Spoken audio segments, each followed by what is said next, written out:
A1 music present Anjali digital recording studio Madarpur.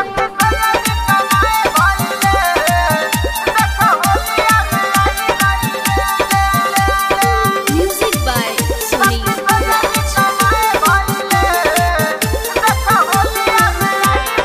10 दिन भइल नाही आई गइले है घरवा के पैसा दिहल खाई गइले सखी सैया जी कमाए भइले देखा होली में आई गइले कामवा न जमल दुबराई गइले है कामवा न जमल दुबराई गइले सखी सैया जी कमाए भइले देखा होली में आई गइले सखी सैया जी कमाई भइले देखा होली में आई गइले।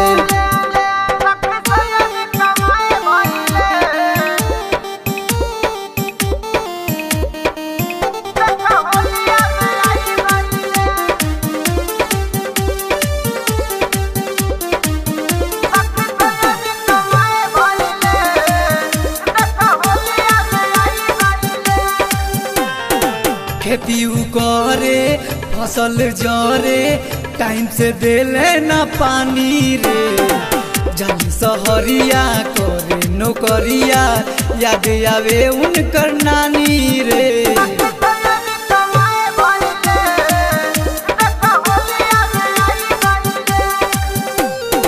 खेती करे फसल जरे टाइम से देले न पानी रे जाली सहरिया करे नौकरिया याद आवे उनकर नानी रे अब नाही भेजब उतराई गइले अब नाही भेजब उतराई गइले सखी सैया जी कमाई भइले देखा होली में आई गइले सखी सैया जी कमाई भइले देखा होली में आई गइले।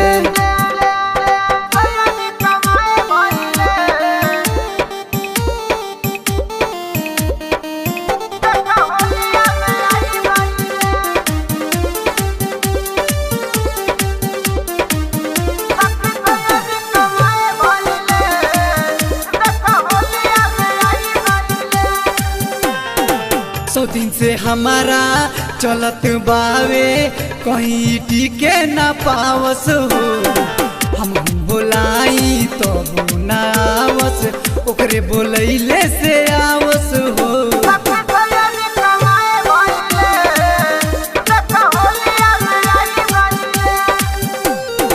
सौ दिन से हमारा चलत बावे कहीं टिके न पावस हो हम बोलाई तो न आवस ओकरे बोलैले से आवस हो ओही रे चक्कर में यीशु खाई गइले ओही रे चक्कर में यीशु खाई गइले सखी सैया जी कमाई भइले देखा होली में आई गइले सखी सैया जी कमाई भइले देखा होली में आई गइले।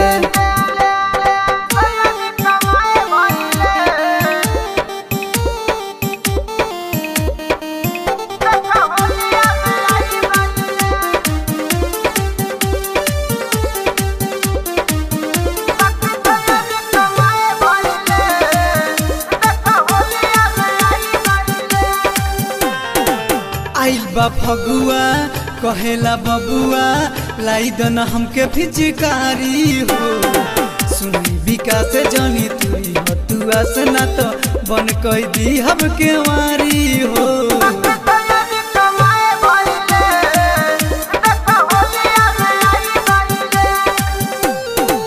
आइल बा फगुआ कहेला बबुआ लाई दन हमके फिचकारी हो सुनी विकास जनी तुरी हतुआ से ना तो बन कोई दी हब के वारी हो।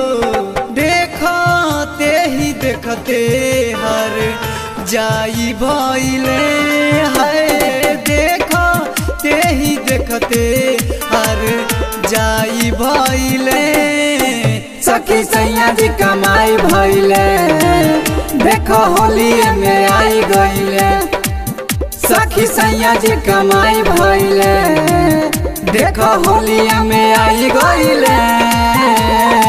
Anjali digital recording studio Madarpur.